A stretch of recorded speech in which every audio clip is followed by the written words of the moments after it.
The moment I realized my family had betrayed me wasn't dramatic. There were no screaming matches, no doors slammed in anger. Just the quiet clink of champagne glasses on a sunny afternoon as my parents handed my brother the keys to a house I had secretly paid for. "To new beginnings at Pinewood Lake," my father announced, his voice carrying across the deck where our extended family had gathered.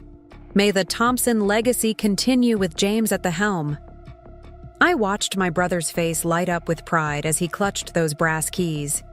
Keys to a property that wouldn't exist anymore if I hadn't been making the mortgage payments for the past 7 years. 7 years of monthly withdrawals from my account that apparently no one had noticed. Or perhaps they simply didn't care to check. My mother touched my arm, misreading my silence. "Don't worry, Lisa. You'll always be welcome here," she whispered, as if offering me visiting privileges to my own investment was some kind of consolation prize. I smiled tightly and excused myself, walking down to the water's edge where no one could see my hands shaking with rage. The lake shimmered beneath the summer sun, indifferent to the injustice unfolding on its shores. This wasn't about jealousy. This wasn't about sibling rivalry.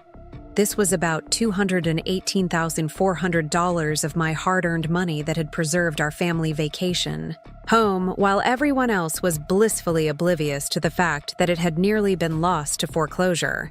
And now, with the mortgage finally paid off, by me, they were giving it to my brother without even consulting me.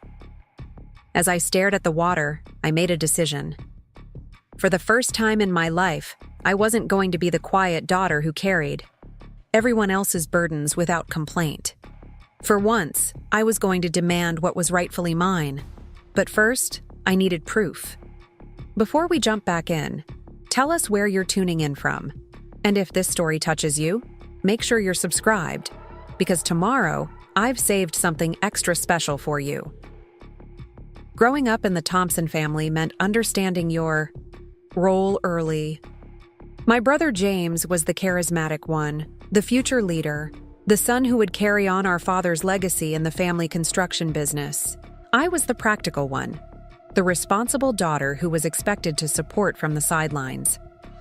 "Lisa always has her head screwed on straight," my father would tell his friends at barbecues, in that backhanded compliment way of his.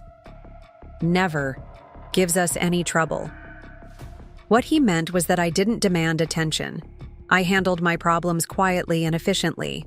I pursued a stable career in financial analysis, while James bounced between ambitious ventures that always seemed to be just months away from a big break that never materialized. Our parents' lakeside vacation home in Michigan had been the backdrop to every significant family memory. Built in the 1980s on the shores of Pinewood Lake, it was where we learned to swim, where we celebrated holidays, where my grandparents spent their final summers.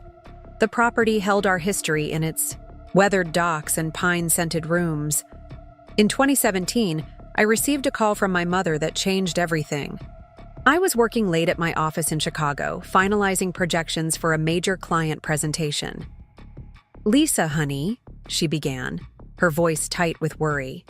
"I hate to bother you with this, but your father doesn't want James to know." That sentence alone should have been my warning. Our family had a long history of protecting James from financial realities. "The bank called about the lake house," she continued. "We're behind on payments. Your father's business took a hit with that. Lawsuit last year, and with James's business loan that we co-signed. Well, we're in a bit of a tight spot." I closed my eyes, already knowing where this conversation was heading. "How much are you behind?" I asked, pulling up my bank account on my computer. 3 months, she admitted. "They're threatening foreclosure. We just need to catch up, and then things will turn around.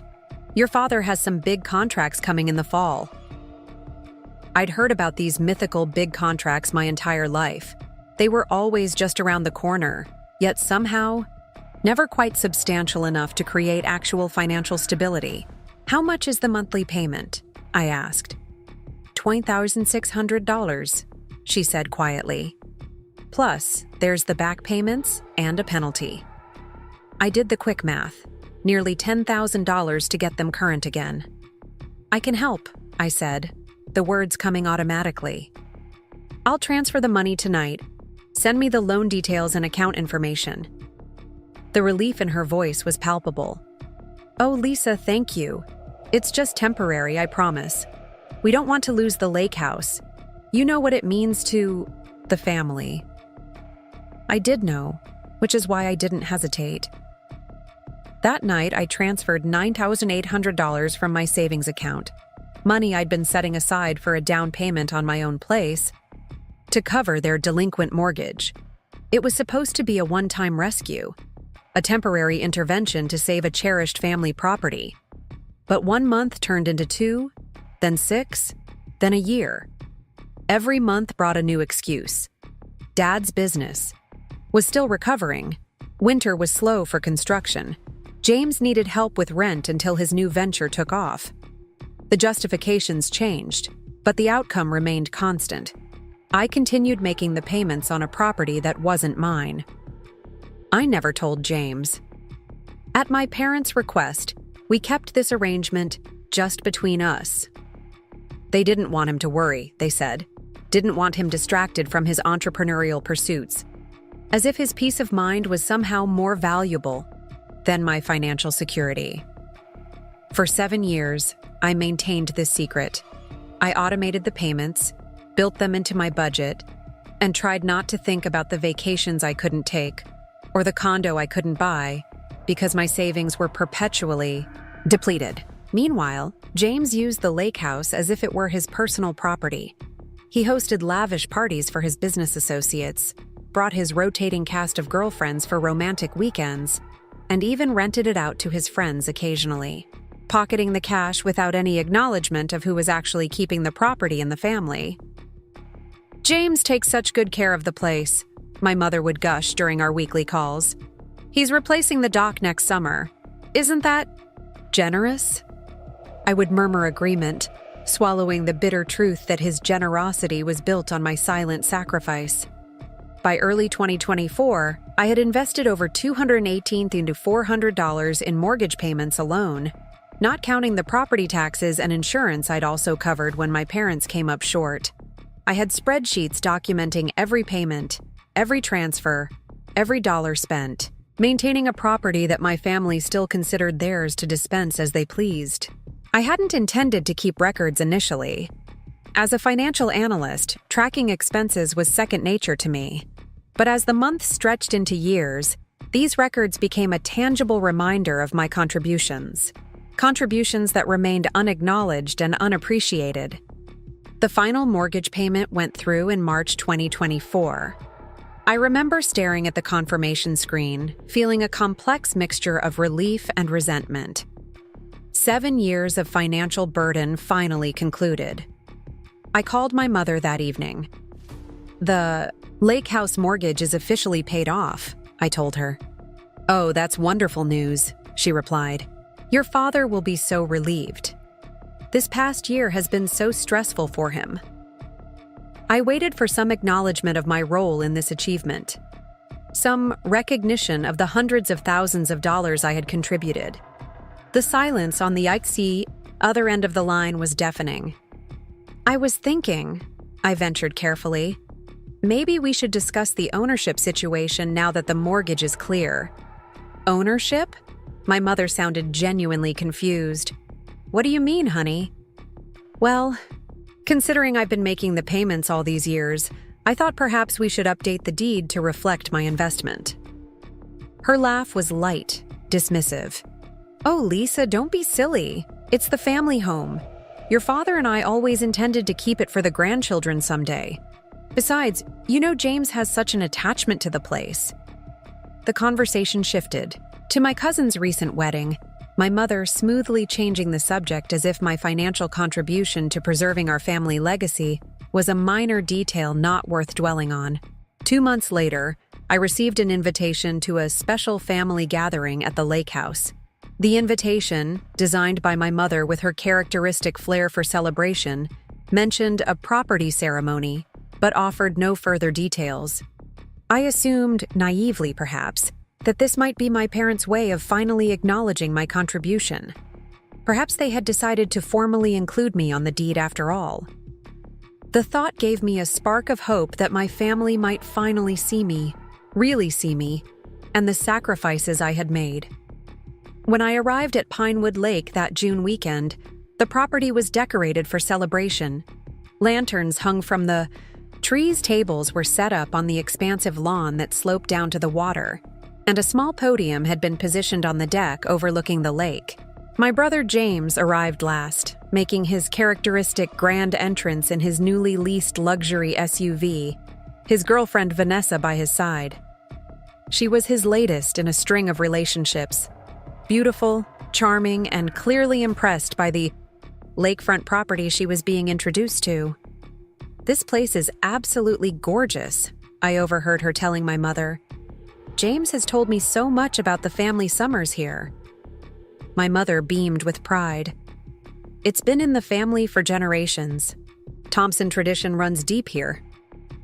I bit my tongue, resisting the urge to point out that preparing and narrating this story took us a lot of time, so if you are enjoying it, subscribe to our channel. It means a lot to us. Now back to the story.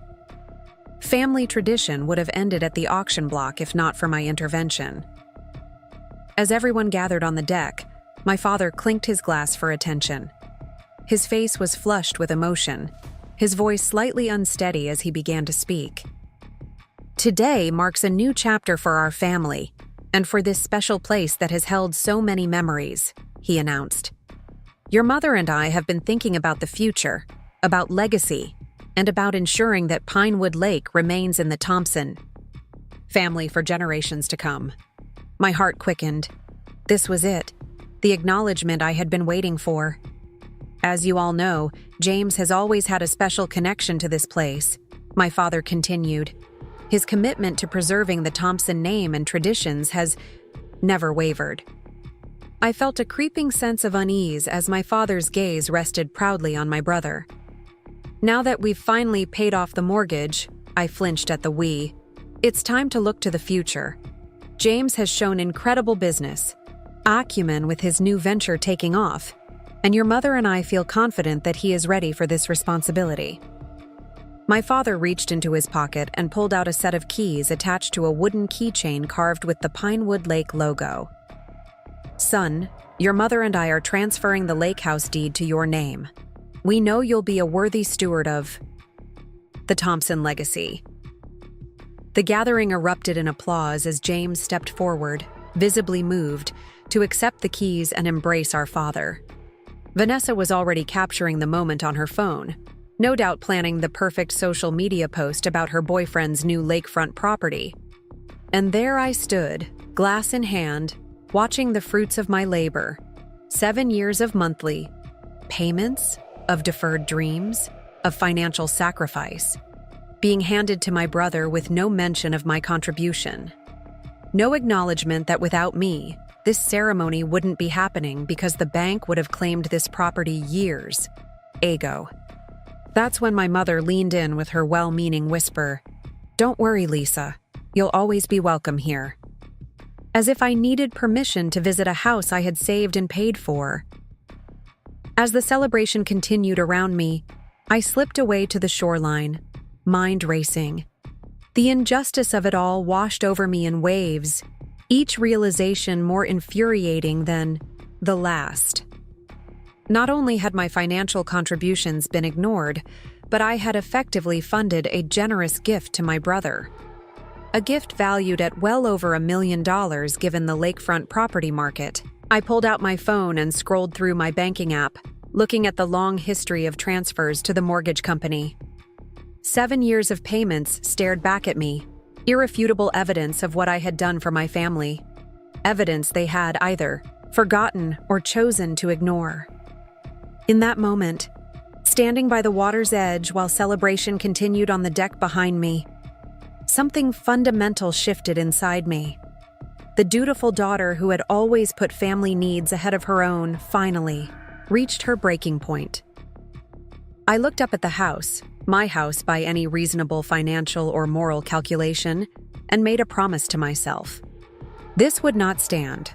For once in my life, I would not quietly accept being overlooked, being taken for granted, being exploited. My brother might have the keys in his hand and my parents' blessing, but I had something more powerful. Documented. Proof of who had really saved Pinewood Lake, and I was finally ready to use it. Back at the party, I pasted on a pleasant expression and endured hours of celebration, laughing at the right moments, raising my glass in obligatory toasts, accepting condolences masked as reassurances that I would always be part of the lake. House tradition. James cornered me by the buffet table, slinging an arm around my shoulders. "Don't look so glum, Liz," he said, his breath smelling of expensive scotch. "I know you love this place too. Tell you what, you can have dibs on the 4th of July week every year. My gift to you." The irony was so thick I could hardly breathe. My brother was offering me 1 week a year at a property I had spent 7 years paying for. How generous, I managed, extracting myself from his embrace. "I'll be sure to mark my calendar." Later that night, in the small guest room I was staying in, not the master bedroom, which James and Vanessa had naturally claimed, I opened my laptop and began organizing my files. Every bank statement, every transfer confirmation, every communication with the mortgage company. 7 years of meticulous records that told a very different story than the one my family was celebrating. I created a folder labeled Pinewood Lake Ownership and began drafting an email to Angela Weber, a law school friend who specialized in real estate law. The subject line was simple: "Need legal advice on property rights." As I typed out the details of my situation, a strange calm settled over me. This wasn't about revenge. It wasn't even about the money anymore, though $2,400 was no small sum. This was about truth, about recognition, about no longer allowing myself to be the family's ATM while remaining invisible when it came time for acknowledgement. I heard laughter from the deck below, James and his friends enjoying a late-night drink under the stars, probably already making plans for how he would renovate his new property. In the morning, he would return to Chicago with Vanessa, to his trendy loft apartment and his latest business venture that was supposedly on the verge of explosive growth.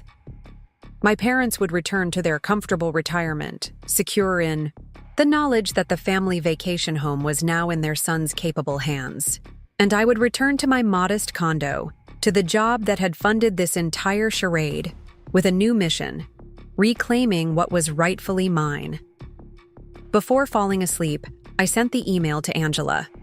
Her response came surprisingly quickly, considering it was nearly midnight.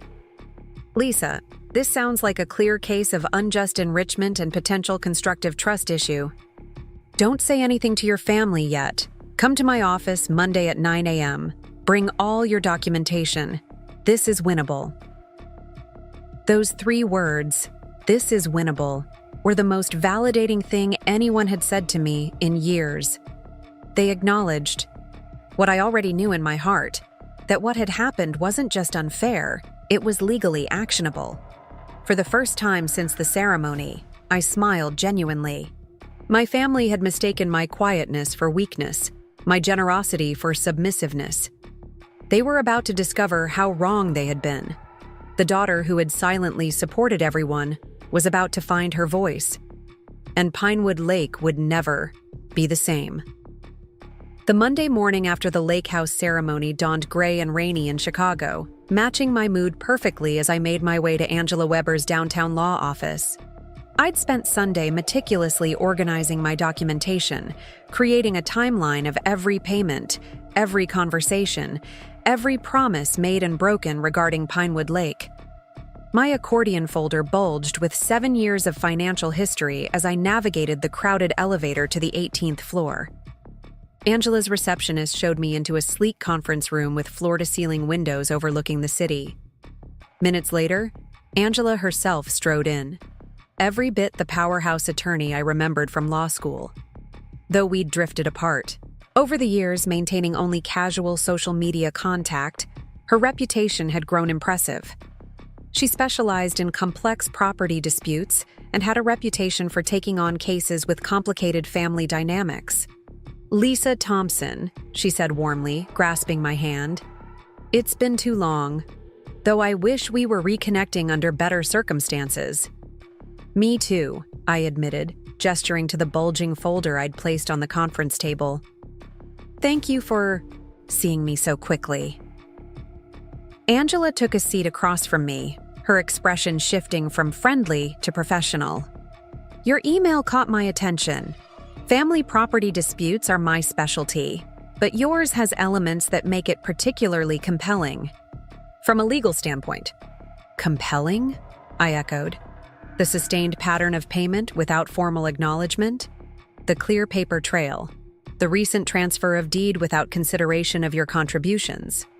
She ticked off the points on her fingers. "Most family property disputes involve verbal agreements or murky understandings. Yours has documentation. That makes all the difference." For the next 2 hours, we went through my records methodically.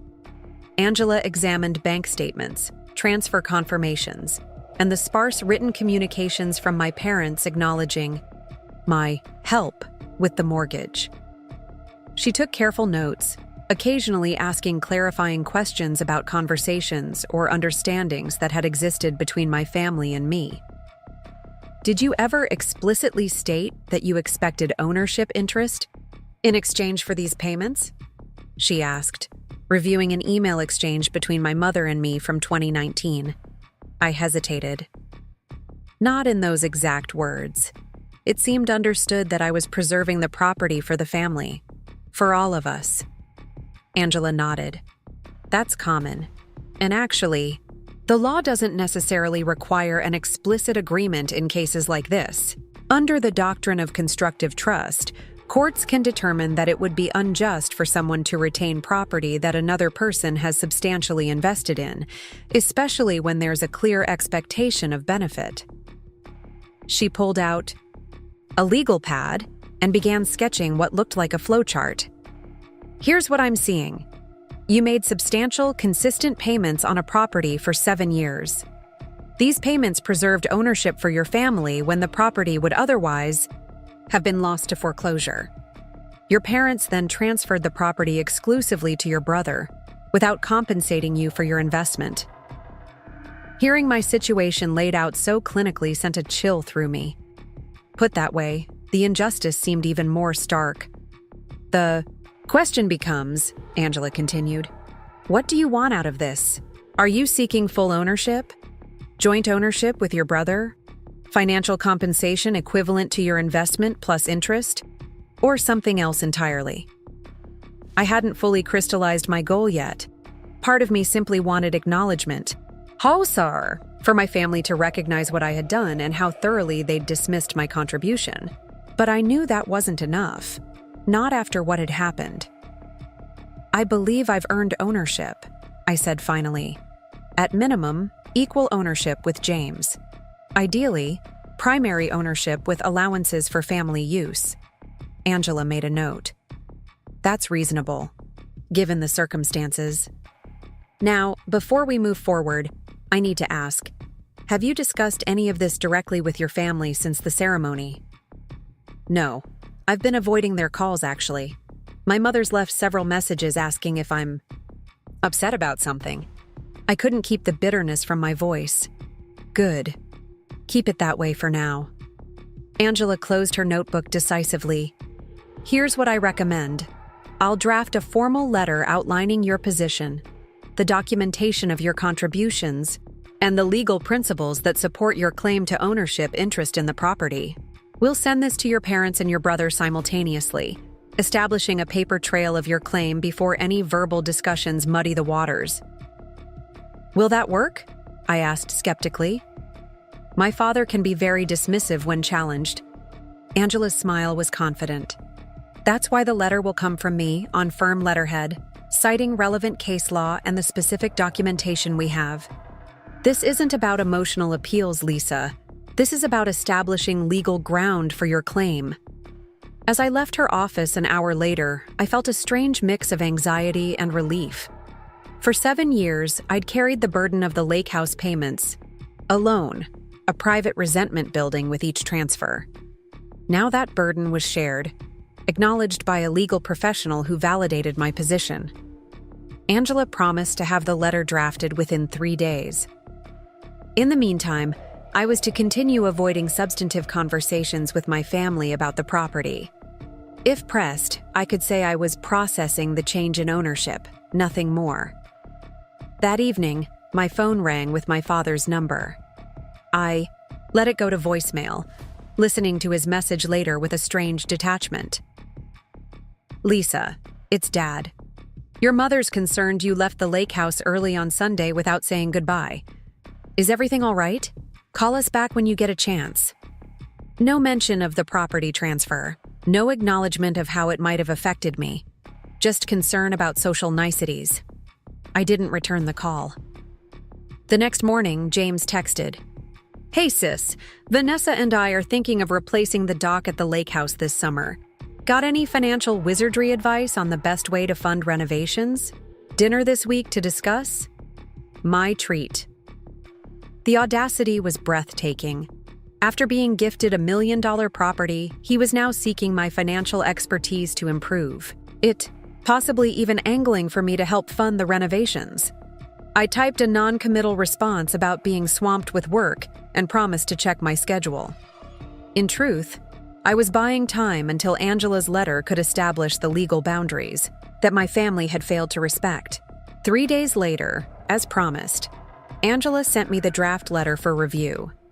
It was a masterpiece of professional legal communication, dispassionate yet firm, outlining my contributions to the property in meticulous detail and establishing the legal grounds for my claim under constructive trust doctrine and unjust enrichment principles.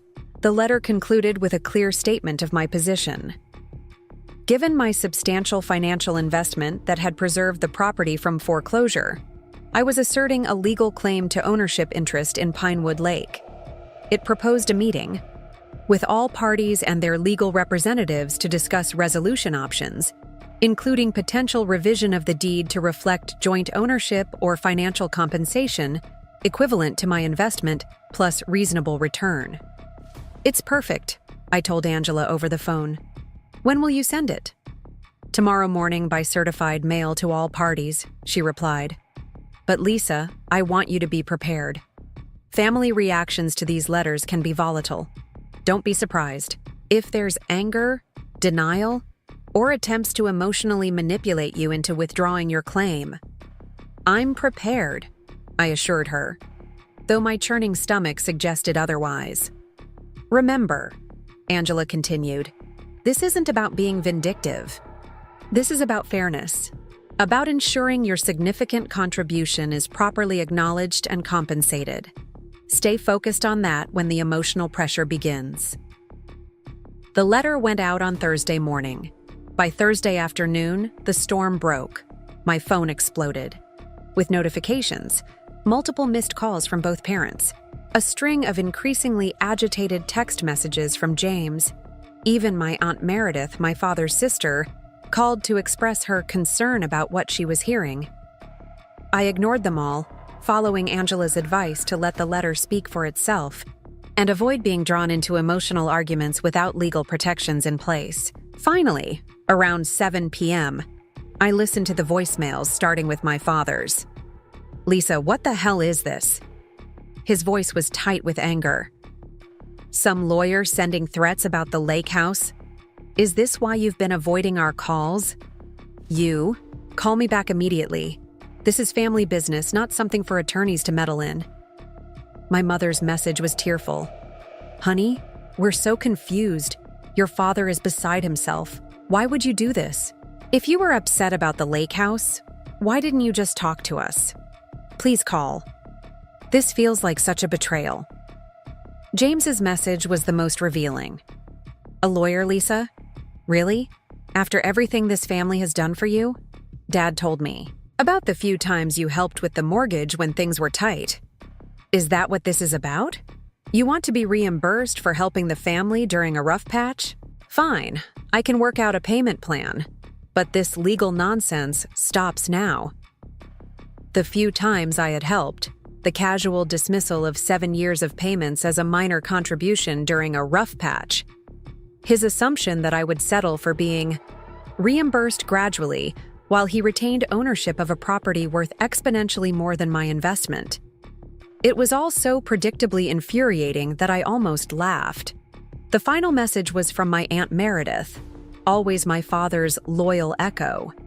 "Lisa, dear, your father is absolutely devastated by this legal attack.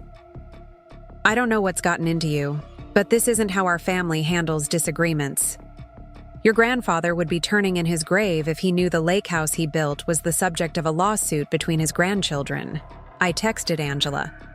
Letters received, family in uproar, accusations of betrayal flying. She replied immediately, "Expected. Hold firm.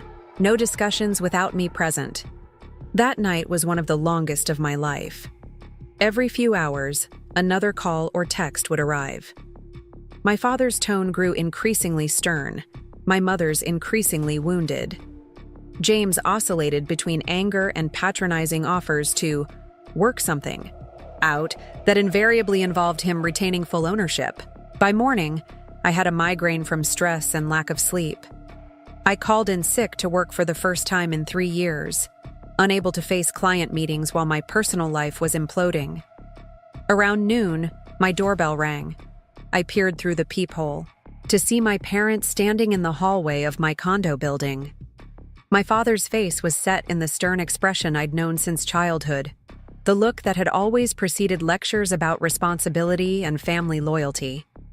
My mother clutched her purse nervously, eyes darting toward the security camera above my door. I texted Angela again. "Parents at my door, unannounced. Advice?" Her response was immediate. "Don't engage without representation. Suggest scheduling. A proper meeting with all parties and attorneys present." I took a deep breath and opened the door, keeping my expression neutral. "Lisa," my father began without preamble, "we need to talk about this ridiculous letter." "Hello to you too, Dad," I replied, standing firmly in the doorway without inviting them in. "I'm actually not available to discuss this right now." My mother's face crumpled. "Sweetheart, please, we're your parents. Surely we can talk about this without lawyers?" "I've retained Angela Weber to represent my interests in this matter," I said, the formal language feeling strange but necessary. "Any discussions about Pinewood Lake should include her. I'd be happy to schedule a meeting with everyone present." My father's face flushed with anger. "This isn't how this family operates, and you know it. We don't involve outsiders in our private affairs. And yet you involved the county clerk's office when you transferred the deed to James without consulting me," I countered. "That made it a legal matter, not just a family one." "That property has been in my name for 30 years, my father retorted. "I can transfer it to whomever I choose." "The property wouldn't still be in your name if I hadn't made the mortgage payments for the past 7 years, I said, my voice finally betraying some of the emotion I'd been suppressing. "Payments you seem to have conveniently forgotten about when making your decision." My mother stepped forward, her expression pleading. "Lisa, of course we appreciate your help during that difficult time." 7 years isn't a difficult time, Mom. It's a substantial portion of my adult life. It's over $200,000 of my money that prevented the bank from taking the property you just gave to James. My father's expression shifted, a flash of uncertainty crossing his features before hardening again. "We always intended to pay you back when things turned around. And yet you never did, even when things supposedly turned around enough for you to transfer a fully paid property to James." I shook my head. "I'm not having this conversation on my doorstep. If you want to discuss this, we can do it properly, with all parties present." "Your brother is devastated by this." My mother tried again. "He had no idea you were helping with the mortgage. He feels terrible that you're upset." Terrible enough to suggest joint ownership? I asked pointedly. My parents exchanged glances. The lake house has always been meant for the whole family, my father said evasively. You'll always have access. That's not the same as ownership, and you know it. I stepped back slightly, signaling the conversation was ending. I need to get back to work. Please contact Angela to schedule a proper meeting if you want to discuss this further.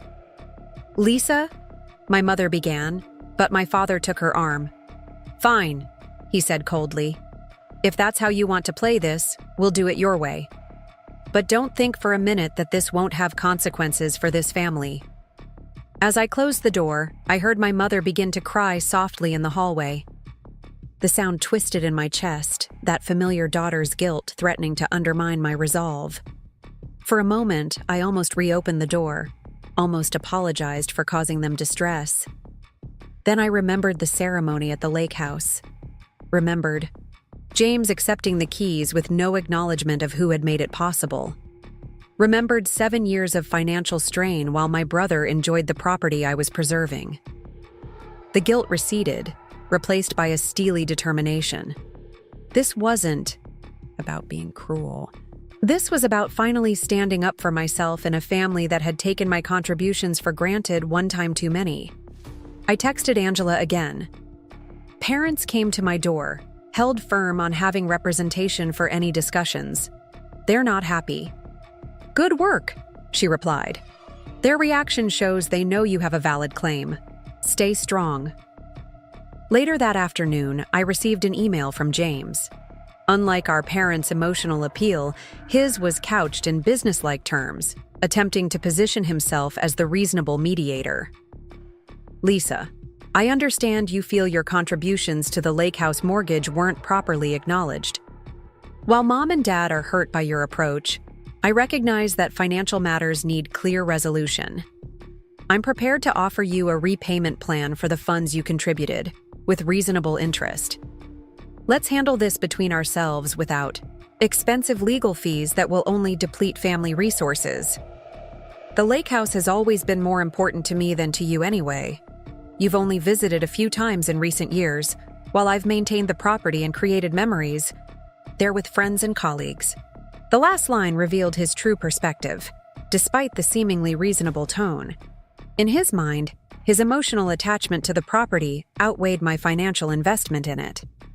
He'd conveniently overlooked that my limited visits were largely due to working overtime to afford the mortgage payments that kept the property in the family. I forwarded the email to Angela without responding to James. Classic deflection and minimization, she commented. Notice how he frames your financial contribution as a loan rather than an investment in the property. And the attempt to quantify emotional attachment as a basis for ownership is a common tactic. Stay focused on the documented financial reality. The weekend passed in tense silence. No further contact from my family, though the family group chat that normally buzzed with everyday updates and mild jokes had gone conspicuously quiet. I found myself checking my phone repeatedly, expecting some new emotional salvo, but there was nothing. On Monday morning, Angela called with news. Your father's attorney reached out, she said without preamble. They're requesting a meeting this Thursday at their offices. My father hired an attorney. I was genuinely surprised. My father had always expressed disdain for the legal profession, considering lawyers a necessary evil for business matters, but certainly not for family business. Gerald Wilson from Harrington and Wilson, Angela confirmed. I know him. Good. Attorney, old school. The fact that your father retained counsel suggests he's taking your claim seriously, despite his emotional reaction. What should I expect from this meeting? I asked, suddenly nervous about the reality of facing my family across a conference table with lawyers present. They'll likely start by challenging the legal basis of your claim, Angela explained. They'll argue that your payments were gifts, not investments. They'll emphasize family intentions over documented financial contributions, and they'll probably make some initial offer that falls significantly short of what you're entitled to. And our response? We stay calm, stick to the documented facts, and make it clear that we're prepared to pursue this in court if necessary. Angela's voice was steady, confident. Lisa, I want you to understand something important. Based on the documentation you've provided, you have a strong case. Your consistent payments over 7 years, the substantial total amount, the clear evidence that the property would have been lost without your intervention. These facts create a compelling argument for constructive trust. What does that mean exactly? I asked. It means a court could determine that while the property was legally in your father's name, your contributions created an equitable interest that should have been acknowledged when the property was transferred. Essentially, your father may have held legal title, but part of the beneficial ownership belonged to you because of your financial contribution to preserving the asset. For the first time since receiving the devastating news of James's ownership, I felt a flicker of hope. Not just emotional validation, but legal validation of what I had always known to be true. I had earned a stake in Pinewood Lake. I'll be there on Thursday, I said firmly. The days leading up to the meeting crawled by, each hour laden with anxiety and anticipation. I rehearsed what I might say to my family, switching between calm legal arguments and the emotional truths I'd suppressed for years. Angela advised me to let her do most of the talking, to respond to direct questions factually and without emotional embellishment. Your documentation speaks volumes, she reminded me. Let it do the heavy lifting. On Thursday morning, I met Angela in the lobby of a prestigious law firm in downtown Chicago. The firm occupied 3 floors of a gleaming skyscraper, its reception area decorated with original artwork and leather furniture that subtly communicated wealth and influence. My father had clearly chosen his representation to intimidate. Angela, however, seemed unfazed. Dressed in an impeccably tailored charcoal suit with a subtle red accent scarf, she exuded quiet confidence as we were escorted to a large conference room on the 42nd floor. My family was already seated on one side of the massive oak table. My father sat in the center, flanked by my mother and James. Beside my father was an older gentleman with silver hair and a bespoke suit that probably cost more than my monthly mortgage payments. Gerald Wilson, I presumed. A younger associate sat slightly behind him, a leather portfolio open and ready for notes. As we entered, my mother half rose as if to greet me, but my father placed a restraining hand on her arm. James stared at me with an expression that mixed anger and confusion, as if he still couldn't quite believe I had escalated the situation to this level. Angela and I took our seats opposite them.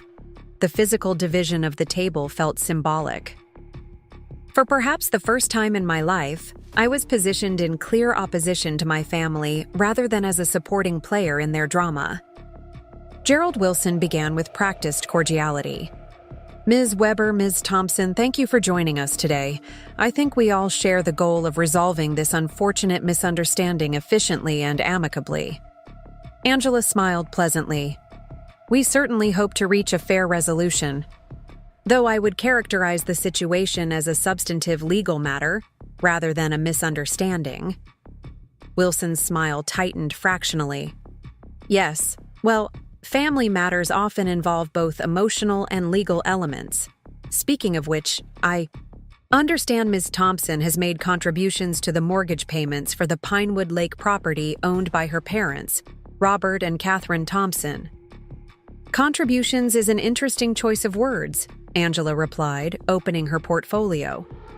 My client made every mortgage payment for 7 consecutive years, totaling $218,400, thereby preserving the property from foreclosure.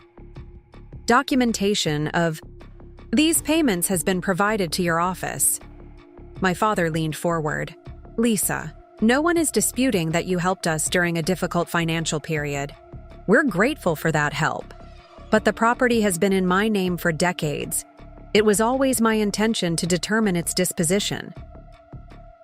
And yet, Angela interjected smoothly, when determining that disposition, You failed to acknowledge my client's substantial investment in preserving the asset, an investment that constitutes the entire remaining mortgage balance at the time your financial difficulties began. Gerald Wilson cleared his throat. The Thompson family has a proposal that we believe addresses Ms. Thompson's concerns while respecting the family's wishes regarding the property. He nodded to the associate, who distributed folders to Angela and me. Inside was a typed proposal offering to reimburse me for the exact amount of my mortgage payments, without interest, in monthly installments over 10 years. The property would remain solely in James's name, with a clause guaranteeing me reasonable access for personal use upon advance notice. Angela reviewed the document briefly, then looked up with a neutral expression. This proposal fails to address the fundamental issue. My client's payments weren't a loan to be repaid. They were an investment in the property itself, made with the reasonable expectation that her contribution would be recognized in any future disposition of the asset. That expectation was never explicitly stated, Wilson countered. It doesn't need to be explicitly stated under constructive trust doctrine, Angela replied. The circumstances speak for themselves. When someone saves a property from foreclosure, through substantial personal investment, equity demands recognition of their interest. My mother spoke for the first time, her voice quavering slightly. Lisa, we never intended to exclude you. We simply thought James would be the best caretaker for the property going forward. He's always had such a connection to the lake house. A connection funded by Lisa's payments, Angela pointed out, without which there would be no lake house to connect with. James shook his head. This is absurd. I had no idea you were making these payments, Lisa. If I had known, I would have helped. Would you? I finally spoke, my voice calmer than I expected. Because I recall mentioning financial strain several times over the years, and your response was always about your own financial challenges with your startups. That was different, James protested. Business investments are more important than family? I interrupted. Because that's the message I received every time I covered another mortgage payment while watching you post photos from your business retreats at the very property I was paying for. My father's face darkened. That's enough. We're not here to air family grievances. We're here to resolve a financial matter. Actually, Angela said, we're here to resolve an ownership matter. The financial aspect is merely evidence of the ownership interest my client has established through her contributions. She opened her own portfolio and distributed a counter-proposal. My client is willing to consider a resolution that appropriately reflects her investment in the property. We propose either joint ownership with equal rights between Lisa and James, or full transfer of ownership to Lisa with a formal agreement, allowing family usage rights for specified periods annually. My father almost laughed. You can't be serious. Lisa hasn't earned ownership just by helping with payments during a rough patch. 7 years isn't a rough patch, Mr. Thompson, Angela replied evenly. It's a sustained period during which your daughter single-handedly prevented the loss of a significant family asset. Without her intervention, there would be no property to transfer to anyone. The room fell silent as the truth of her statement settled over everyone present. My mother looked down at her hands. James stared out the window at the Chicago skyline. My father's jaw worked silently, his familiar anger visibly battling with the uncomfortable reality Angela had laid bare. Gerald Wilson broke the silence. Perhaps we should take a brief recess to consider positions. As the Thompson side of the table huddled in whispered conversation, Angela and I stepped outside into the hallway. You're doing great, she murmured. They clearly hadn't processed the full extent of your contribution until now. Their initial proposal shows they were hoping to minimize both the financial and emotional significance of what you did.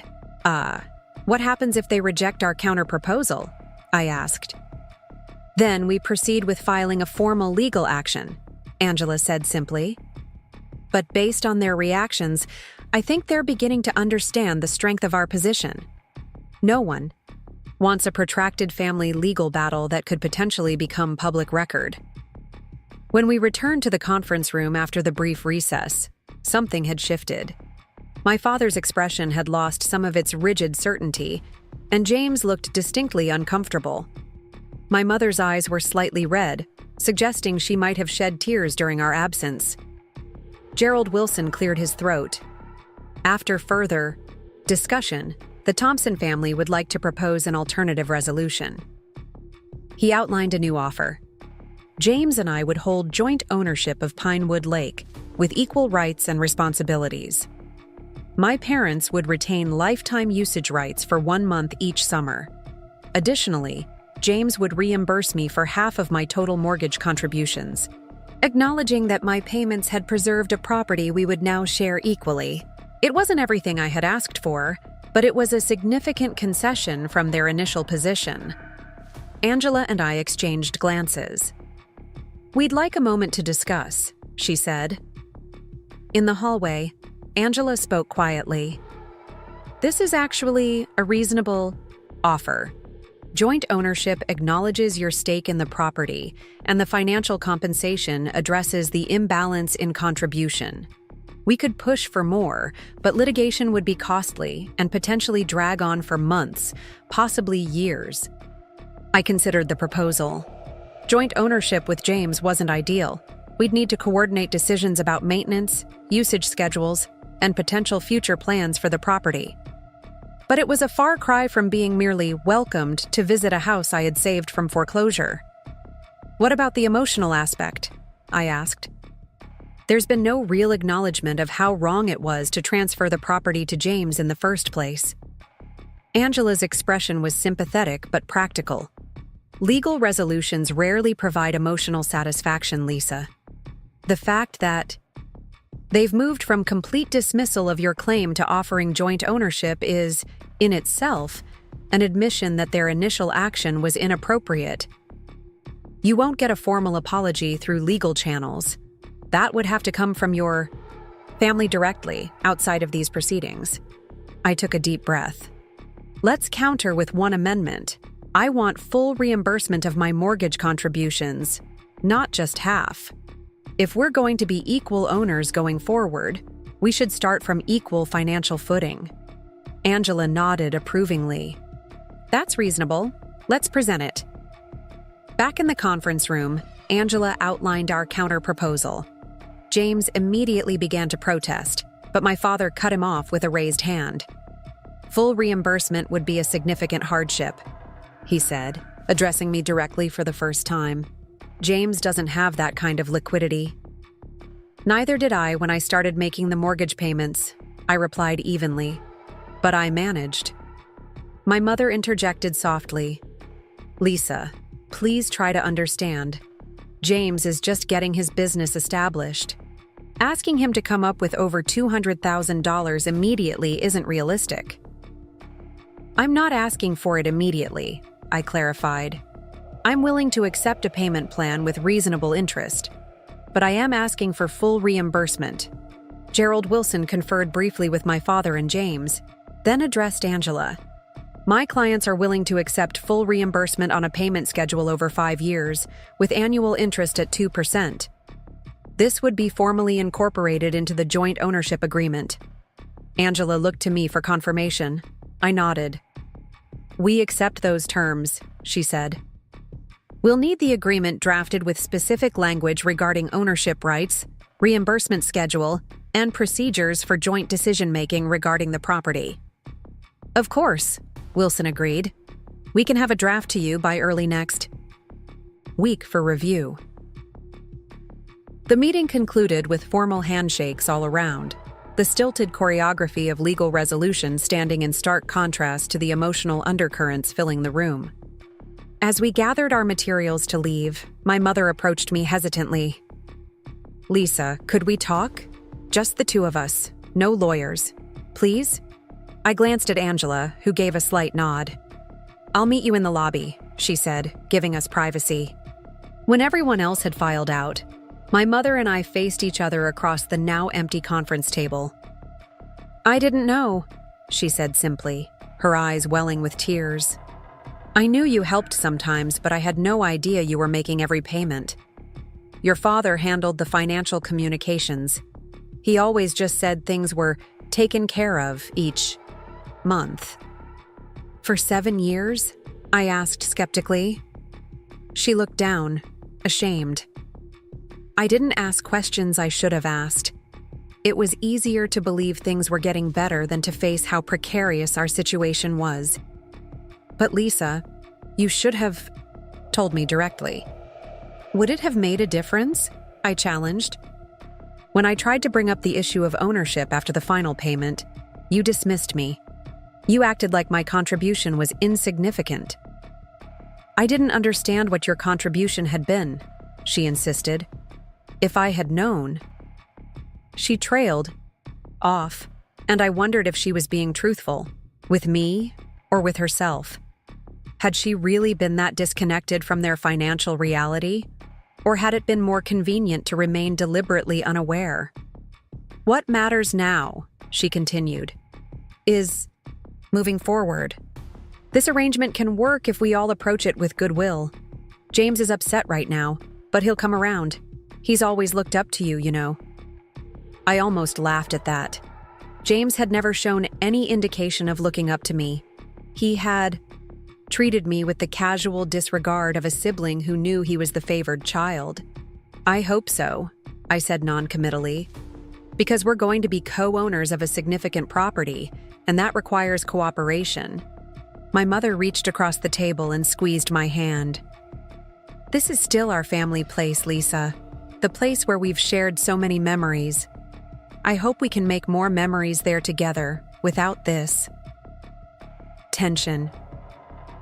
I wanted to believe that this legal resolution could translate into emotional healing as well. But the wounds felt too fresh, the betrayal too profound. It will take time, I said honestly.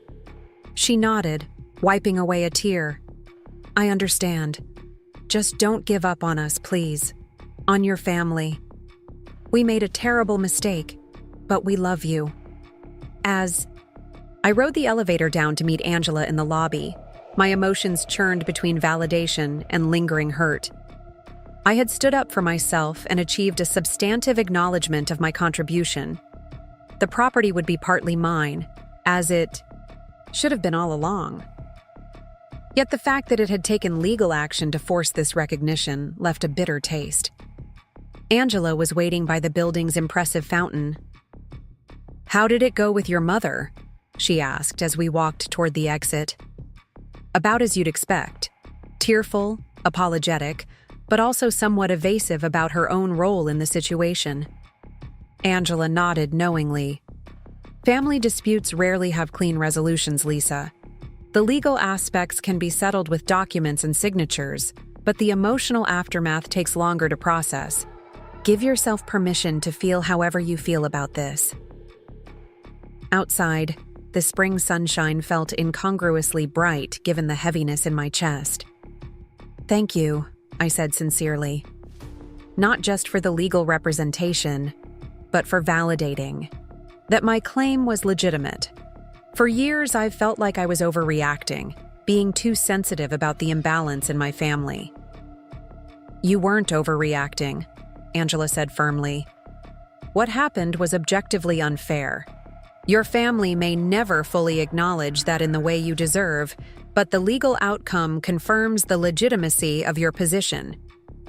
Over the next week, drafts of the joint ownership agreement were exchanged, language was refined, and the formal documentation of the reimbursement schedule was established. Throughout the process, I maintained minimal contact with my family, communicating primarily through Angela to keep the interactions focused on legal specifics rather than emotional entanglements. James attempted to contact me directly several times, his messages oscillating between conciliatory and defensive. I responded politely but briefly, deferring substantive discussions until after the agreement was finalized. The signing day arrived on a Tuesday afternoon in early May. Once again, we gathered in the conference room at Wilson's firm, the polished oak table now covered with multiple copies of the agreement for all parties to sign. the atmosphere was markedly different from our first meeting. The adversarial tension had been replaced by a more subdued, resigned acceptance. My father signed the documents with tight-lipped precision, my mother with a tremulous hand that betrayed her continuing emotional distress. James's signature was an aggressive scrawl, his pen pressing so hard it nearly tore the paper. When my turn came, I signed with a steady hand, each stroke of the pen affirming my right to be recognized as a legitimate stakeholder in our family's legacy. The signed documents were distributed to all parties. Just like that, Pinewood Lake was officially half mine, the place where I had spent childhood summers, where I had learned to swim and sail, where I had watched countless sunsets with my family. The place I had quietly saved from foreclosure was now legally acknowledged as partly my own. As we prepared to leave, James approached me, his expression carefully neutral. After the meeting in Angela's office, I returned to my condo feeling both empowered and exhausted. For years, I had played the role of the dependable daughter, the one who solved problems without complaint. Now, I had finally taken action to advocate for myself, and the emotional toll was considerable. I poured myself a glass of wine and sat on my small balcony overlooking the city, trying to process everything that had happened. My phone buzzed with a text from my mother. "Lisa, please call us. We need to talk about this as a family." I set the phone aside without responding. Angela had been clear that any communications should go through her until we had established a formal legal position. Emotional appeals would only muddy the waters and potentially undermine my case. The next morning, I woke to 3 missed calls from James and a lengthy email that veered between accusations and attempts at reconciliation. "I can't believe you'd resort to legal threats over a family matter. If you needed money, you could have just asked instead of ambushing everyone with a lawyer. That said, I understand you might feel overlooked, and I'm willing to discuss a payment plan to reimburse whatever you contributed to the lake house over the years. But this hostile approach has really hurt Mom and Dad. They're devastated that you'd turn on family like this." The manipulative framing was so transparent it was almost laughable.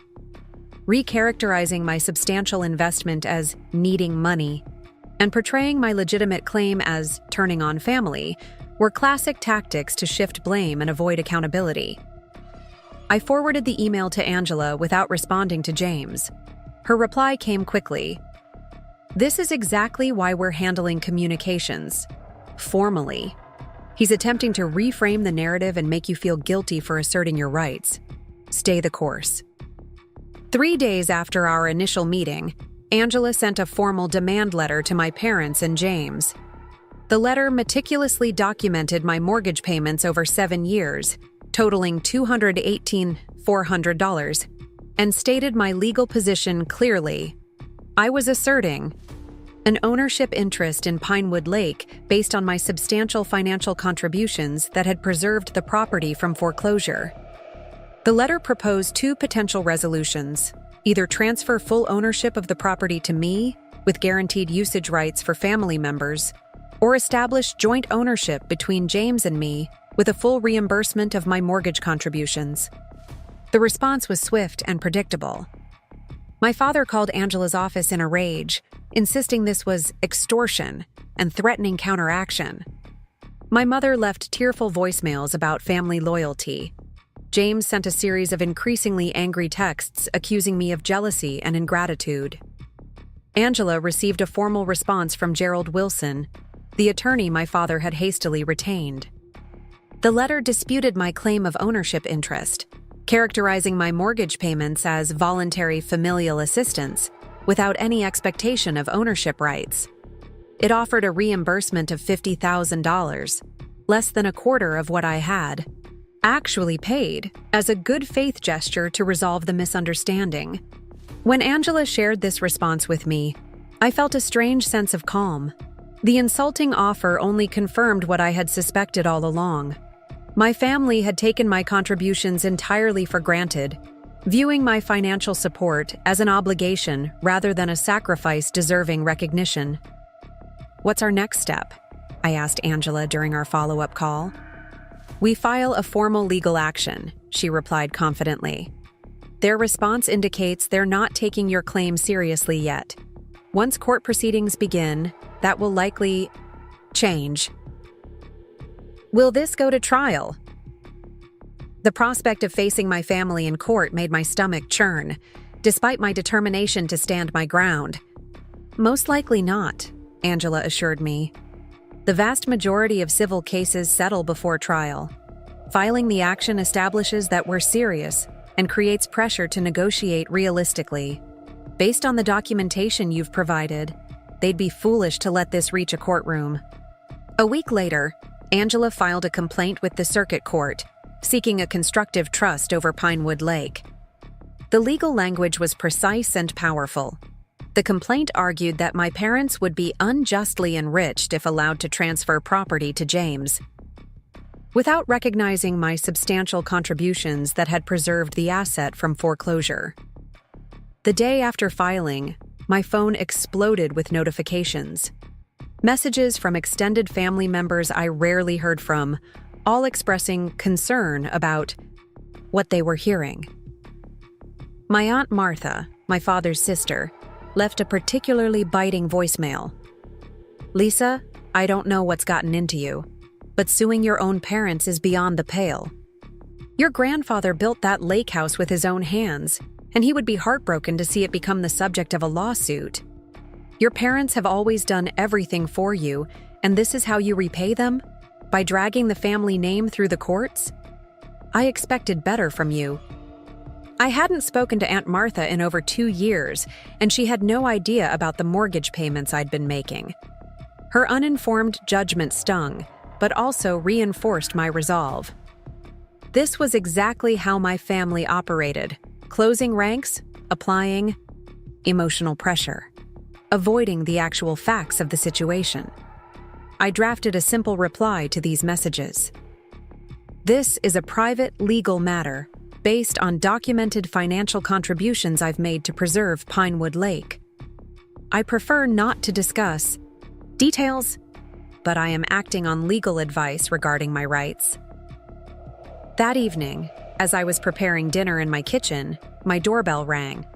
Through the peephole, I saw James standing in the hallway, his expression a mixture of anger and determination. Against my better judgment, I opened the door. "We need to talk," he said without preamble, stepping forward as if to enter my apartment. I blocked the doorway. "Angela advised me not to have private conversations about this matter." "So you're hiding? Behind your lawyer now?" James scoffed. "Come on, Lisa, we're family. We can sort this out between us without all this legal nonsense." "I tried that approach for 7 years," I reminded him. "Every time I mentioned the mortgage payments or suggested I should have some ownership recognition, I was dismissed." "That was different," he insisted. "No one understood how much you were contributing." Mom and Dad received the bank statements.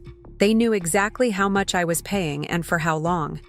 And you never once asked how the lake house was being maintained during the recession when Dad's business was struggling. James ran a hand through his hair in frustration. "Okay, fine. You helped out. A lot. We appreciate that. But suing the family? Getting lawyers involved? That's taking things to an extreme, don't you think? What's extreme is transferring ownership of a property to you without consulting or compensating the person who prevented. It's foreclosure," I countered. "What's extreme is expecting me to be satisfied with visitation privileges to a house I financially sustained for 7 years. What do you want, Lisa? Money? Fine. I can work out a payment plan. But the lake? House has always meant more to me than to you. You know that." The familiar refrain ignited something in me. Has it?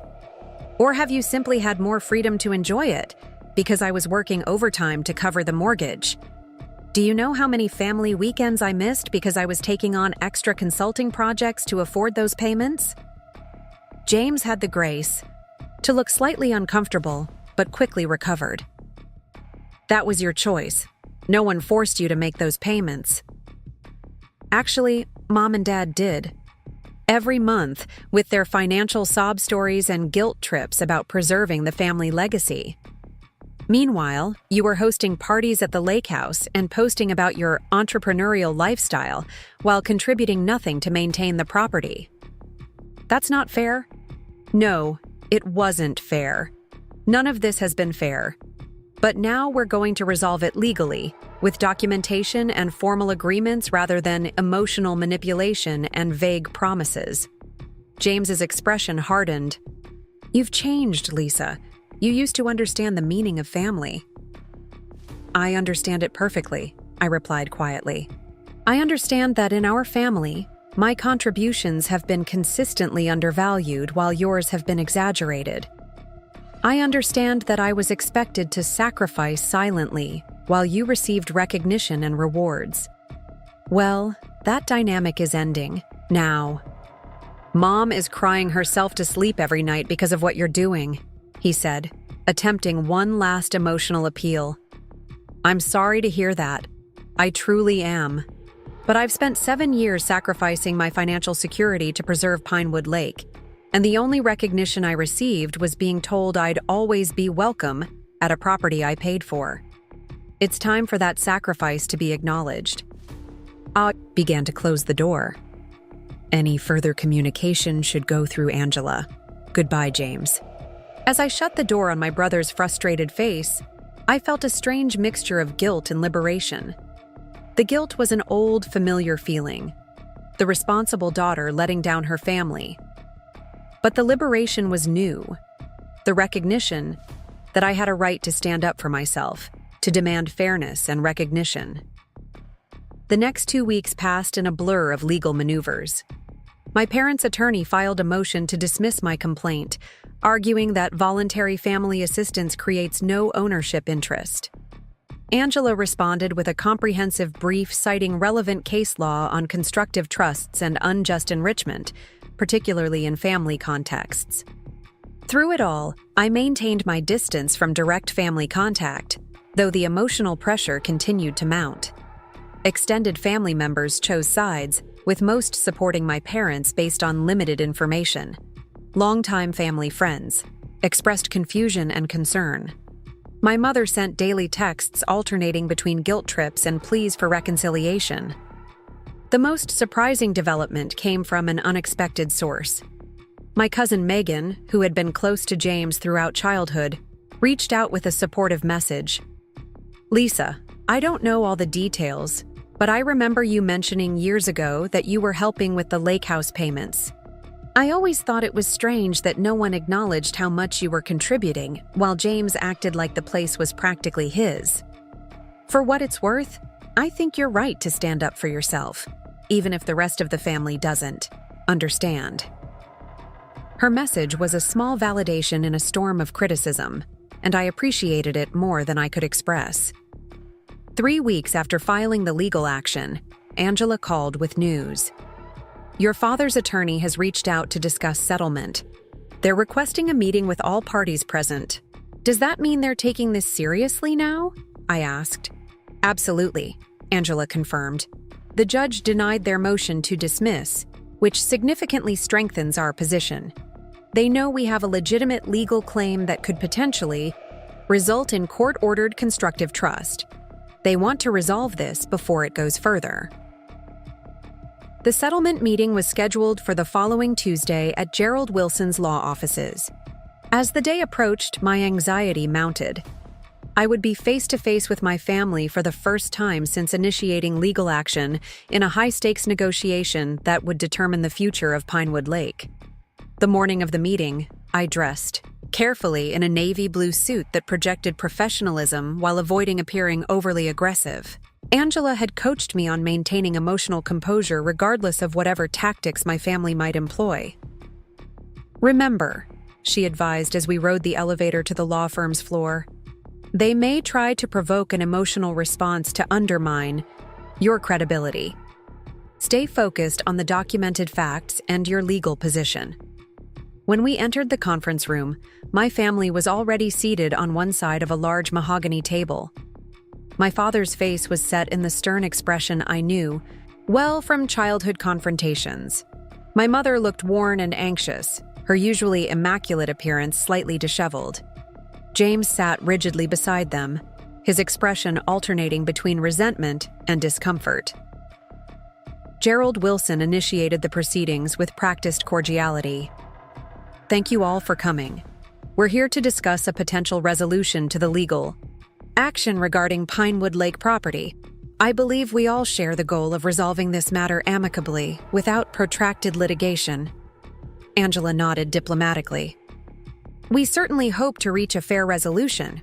Ms. Thompson has been very clear about her position. Her substantial financial contribution to preserving the property from foreclosure entitles her to ownership recognition." My father cleared his throat. "Before we get into legal positions, I'd like to address my daughter directly." He turned to me, his expression softening slightly. "Lisa, we acknowledge that we've underappreciated your financial assistance with the lake house. We should have been more transparent about the situation and more grateful for your help. For that, your mother and I apologize." The unexpected apology momentarily caught me off guard.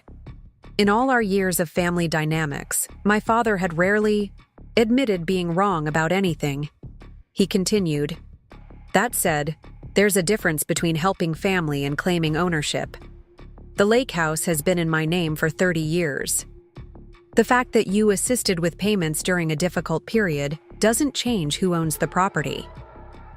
And there it was, the qualification that negated the apology. The acknowledgement of my assistance, while still dismissing my claim to recognition. Before I could respond, James jumped in. "Lisa, we're prepared to reimburse you for the payments you made. We've put together a payment plan that would return your investment over the next 5 years with interest." Angela raised an eyebrow. "My client's position isn't that she made a loan requiring repayment. Her position is that her payments preserved an asset from foreclosure, creating an equitable ownership interest." Gerald Wilson interjected smoothly. "We understand Ms. Thompson's position, but we believe our counteroffer addresses the financial aspect of her concern while maintaining the Thompson family's intended disposition of the property." "What exactly is your proposal?" Angela asked. Wilson distributed folders containing a written offer. "Full reimbursement of my mortgage payments plus 3% annual interest, paid over 5 years. In exchange, I would drop all legal claims to ownership, interest in Pinewood Lake. Additionally, a formal usage agreement would guarantee me 4 weeks of access to the property annually." As I reviewed the document, my mother spoke for the first time. "Lisa, we want you to know that you're always welcome at the lake house, regardless of legal arrangements. It's your family home too." I looked up from the proposal. If it's my family home too, why wasn't I consulted before it was transferred to James? Why wasn't my financial contribution acknowledged in the ownership arrangement? My mother looked genuinely perplexed. "We didn't think of it that way. We just saw you helping during a difficult time, not investing in ownership." "For 7 years?" I pressed. "You didn't think that 7 years of mortgage payments constituted more than just helping during a difficult time?" My father intervened. "The point is, we're acknowledging that help now with this reimbursement offer. It's more than fair. You get all your money back, plus interest." Angela spoke before I could reply. "My client preserved a property currently, valued at approximately $2 million based on recent lakefront sales in the area. Her contribution prevented that asset from being lost to foreclosure. Simply returning her investment doesn't account for the asset value she preserved." James scoffed. "So what? She wants half the house because she helped with payments for a few years? The lake house has been in our family for decades. I grew up spending every summer there. Lisa was always more interested in her career in the city." The familiar mischaracterization stung. "I was more interested in my career because I was working to pay for the lake house you enjoyed so freely," I said, struggling to keep my voice even. "Every extra project I took on, every weekend I worked through, was to ensure there would still be a family lake house for all of us. An uncomfortable silence fell over the room. Gerald Wilson exchanged glances with my father before clearing his throat. Perhaps we should take a short break to reconsider positions. During the recess, Angela and I stepped into a small side room to confer privately. Their offer acknowledges your financial contribution, but completely dismisses your claim to ownership interest, she observed. It's essentially treating your payments as a loan rather than an investment in the property. It doesn't feel adequate, I agreed. Not after everything that's happened. Angela nodded thoughtfully. Given the strength of our legal position and the documentation we have, I believe we can push for more. The question is, what outcome would you consider satisfactory? I considered carefully. Despite the hurt and anger of recent weeks, I didn't actually want to exclude my family from Pinewood Lake. The property held generations of memories for all of us. What I wanted was recognition, acknowledgement that my contribution had earned me a legitimate stake in our family legacy. Joint ownership, I decided. Equal ownership rights between James and me, with guaranteed access for our parents, and full reimbursement of my mortgage contributions since James hasn't invested equally in the property. Angela smiled approvingly. That's reasonable and defensible. It acknowledges your legal interest while preserving family access to the property. Let's propose it. When we returned to the conference room, Angela presented our counteroffer clearly and confidently. The Thompson side of the table exchanged uneasy glances as they absorbed the proposal. Gerald Wilson conferred quietly with my father before responding. My clients would need to consider the tax and long-term estate planning implications of joint ownership. Additionally, the full reimbursement amount would present a significant immediate financial burden. We're open to a structured payment plan for the reimbursement, Angela conceded. But the joint ownership is non-negotiable. My client's contribution to preserving the property entitles her to equal ownership rights. My father's expression tightened, but before he could speak, my mother placed a restraining hand on his arm. Maybe we should consider it, Robert, she said quietly. Lisa did save the house when we couldn't make the payments. Without her, we might have lost Pinewood Lake entirely. James looked incredulous. Mom, you can't be serious. The lake house was supposed to come to me. That was always the plan. Plans change when circumstances change, my mother replied with unexpected firmness. Lisa kept that house in the family when it could have been lost. That counts for something. The acknowledgement from my mother, the first real recognition of the significance of my contribution, sent a wave of emotion through me that I struggled to conceal. All these years, I had wondered if anyone in my family truly understood what I had done, what I had sacrificed. My father stared at the table for a long moment before looking up. If we agree to joint ownership, there would need to be clear parameters about decision-making, maintenance responsibilities, and usage scheduling.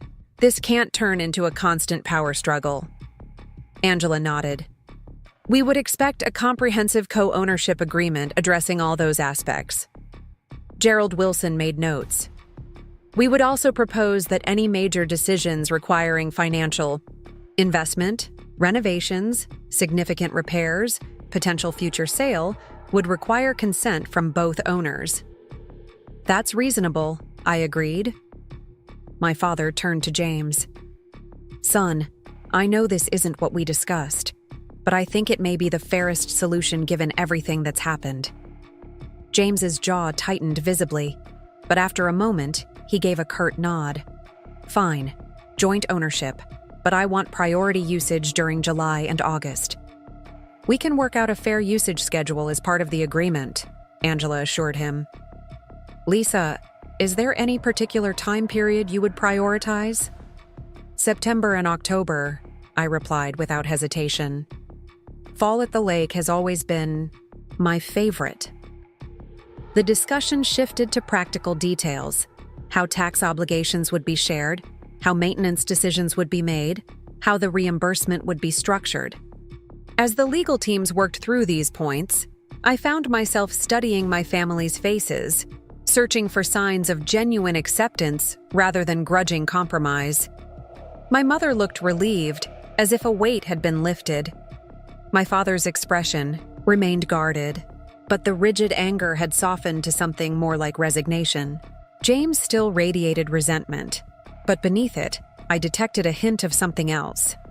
Perhaps the first glimmerings of recognition that I had legitimate grounds for my claim. After 2 hours of negotiation, we reached a tentative agreement. Pinewood Lake would be transferred to joint ownership between James and me. My parents would retain lifetime usage rights for specific periods annually. James would reimburse me for my mortgage contributions over 5 years with modest interest. The property's ongoing expenses would be shared equally between the joint owners. Gerald Wilson would draft the formal agreement for review within the week. Once all parties approved the language, we would sign the documents and file a dismissal of the legal action. As the meeting concluded, my mother approached me while the attorneys were conferring about final details. "Lisa," she began hesitantly, "I hope once all the legal aspects are settled, we can work on healing as a family. This situation has revealed some painful truths about how we've taken you for granted over the years." Her acknowledgement, simple as it was, meant more than she could know. "I hope so too, Mom. But it's going to take time. There's been a lot of hurt on all sides." She nodded, tears welling in her eyes. "Your father would never admit it, but he's proud of you for standing up for yourself. He just doesn't know how to reconcile that with his own pride." I wasn't entirely convinced of that, but I appreciated her attempt at bridging the divide. As Angela and I left the law offices, she gave my arm a supportive squeeze. "You did well in there. Stayed focused, remained reasonable, achieved your core objective." "It still feels surreal," I admitted. After 7 years of silent contribution, to have my role finally acknowledged in a legal document. "That's often how justice works," Angela observed. "Not in dramatic courtroom revelations, but in carefully negotiated agreements that acknowledge truth and establish new boundaries." The spring sunshine felt warmer somehow as we emerged onto the street, as if the weight I'd carried for years had physically lifted. Pinewood Lake would be partly mine now, officially, undeniably mine. The place where I had learned to sail, where I had watched countless sunsets, where my grandparents had taught me to fish, would be recognized as my legacy too. I thought of the upcoming fall weekends I would spend there, perhaps inviting friends who had heard me talk about the lake house for years, but had never visited. I thought of decisions I could make about the property without seeking permission or approval. I thought of the family healing that might eventually happen across the shared space of our now jointly owned retreat. The journey wasn't over. The formal agreement would need careful review. The reimbursement schedule would need monitoring. New boundaries and expectations would need to be established with my family. But for the first time in years, I felt something that had been missing throughout my silent support of Pinewood Lake. I felt seen. As I checked my phone on the train ride home, I found a text from James. "This isn't how I wanted things to turn out, but I guess we both have to accept the new arrangement. I'll have my stuff out of the master bedroom before your fall weekends." It wasn't an apology or an acknowledgement, but it was a step toward the new reality we would share. I typed a measured response. "Thank you. I think once the legal details are settled, we can work together to make this arrangement successful. For everyone." His reply came quickly. "Maybe? Only time will tell. But for what it's worth, I didn't know how much you'd been paying all these years. No one told me." I considered challenging this. Surely he must have wondered how the property was being maintained during our parents' financial difficulties, but decided against reopening that wound. Instead, I simply responded, "Now you know. Let's move forward from here." That evening, as I sat on my small balcony watching the city lights come alive, I felt a complex mixture of emotions. There was satisfaction in having my contribution finally, Recognized, relief that the legal battle hadn't completely destroyed family relationships, uncertainty about how the joint ownership would work in practice, and a quiet pride in having advocated for myself after years of silent sacrifice. Pinewood Lake would never be quite the same. The carefree family gatherings of childhood were probably gone forever, replaced by more complicated adult relationships with schedules and agreements and boundaries. But perhaps something new and more balanced could emerge, something built on honesty rather than unspoken expectations, on mutual respect rather than predetermined family roles. I raised my wine glass in a silent toast to the lake house that had been the backdrop to so much family history and would now be the setting for a new chapter. One where my name appeared on the deed alongside my brother's, where my investment was documented and acknowledged, where my voice would finally be equal in decisions about our shared legacy. The journey from silent provider to recognized co-owner had been painful, but as I watched the sunset paint the sky in shades of possibility, I knew it had been necessary. Sometimes standing up for yourself means being willing to risk relationships, to establish truth. Sometimes healing can only begin after long-buried injustices are brought to light. And sometimes, the most valuable inheritance isn't the property itself, but the self-respect that comes from refusing to be overlooked any longer. 3 weeks after the settlement meeting, I stood on the dock at Pinewood Lake, watching the late afternoon sun cast golden ripples across the water. The formal ownership agreement had been signed yesterday, transforming me from silent contributor to legal co-owner. The weight of 7 years of unacknowledged sacrifice had finally lifted, replaced by a strange new sensation, the solid ground of recognized rights. I had taken a rare Friday off work to drive up to the lake house alone, wanting my first visit as co-owner to be a private moment of reflection. The 3-hour drive from Chicago had given me time to process the whirlwind of legal proceedings and family tension that had dominated the past 2 months. The property looked exactly as it always had, the weathered gray dock stretching into the clear waters of Pinewood Lake, the sturdy 2-story house with its wraparound porch, the ancient oak tree still holding the remains of a childhood swing. But everything felt different now. This wasn't a place I was merely welcome to visit. This was, officially and legally, partly mine. I walked slowly around the property, noticing details I'd overlooked during family gatherings. A loose railing. On the porch steps, fading paint on the boathouse, gutters that needed cleaning. Now these weren't just observations, but items requiring decisions. Joint decisions between James and me as equal owners.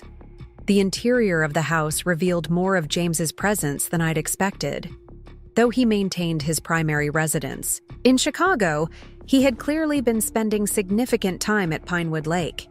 His laptop sat on the kitchen counter, his fishing gear occupied a corner of the mudroom, and framed photos of him with various friends adorned shelves that once held family pictures. I felt a momentary flare of irritation. He had already been living as if the place belonged solely to him, even before our parents had made it official. But I reminded myself that the legal agreement now protected my interests. The master bedroom would be cleared of his belongings before my scheduled usage periods, just as I would respect his time here. Opening the refrigerator, I found it stocked with craft beers and gourmet condiments, James's preferences. I placed my own modest grocery bag inside, my small claim on the shared space. Then I carried my overnight bag upstairs to the smaller bedroom I'd always used, not yet ready to assert my right to the master suite my brother had appropriated. As evening approached, I sat on the porch with a glass of wine, watching the sunset transform the lake into a canvas of orange and purple. My phone buzzed with a text from my mother. "Hope you're settling in okay. Your father and I are thinking of coming up next weekend if that works with your schedule." The formal tone of her message reflected our new, more careful relationship. Gone was the casual assumption that they could arrive whenever they wished. Now they were acknowledging my ownership rights by checking first, a small but significant shift. I replied that next weekend would be fine, feeling a mixture of anticipation and anxiety about the first family gathering since the legal resolution. How would we navigate this new dynamic? Would resentments linger beneath surface politeness? Would my father ever fully accept that I had been right to demand recognition? A loon called mournfully across the water, its distinctive cry echoing through the growing dusk. That sound had been the soundtrack to countless family memories: summer barbecues, 4th of July fireworks viewed from the dock, quiet evenings playing board games while rain pattered on the roof. I wondered if we could create new memories here, or if the property would remain forever marked by the conflict that had established my ownership.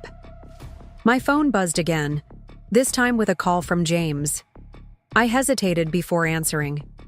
"Hey," he said, his voice carefully neutral. "Mom mentioned you're at the lake house." "Just for the weekend," I confirmed, getting a feel for things as co-owner. An awkward pause followed. "I noticed some issues with the boathouse roof," he said finally. "We should probably get that fixed before winter." "I saw that too," I replied, surprised by his shift to practical matters. "Do you have someone you usually call for repairs?" "Pete Thornton does most of the maintenance. His number should be on the contact list in the kitchen drawer. But as co-owner, you might have someone else in mind." The pointed addition of "as co-owner" held a note of residual bitterness, but he was at least acknowledging my new status. "I don't have any other contacts up here," I said. "Pete sounds fine if you've been happy with his work." Another pause. "Lisa, this is weird for me," James admitted suddenly. "For years I've been treating the lake house as my second home, making decisions about it, planning improvements. And now we make those decisions together," I finished for him. "I know it's an adjustment. It's an adjustment for me too.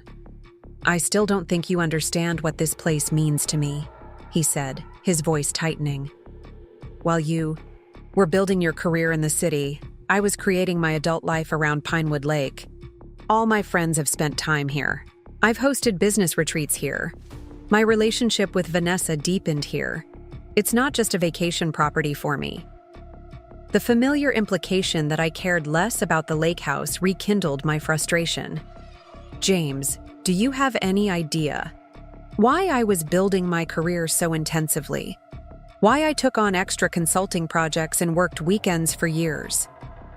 It was to make the mortgage payments that kept Pinewood Lake in the family.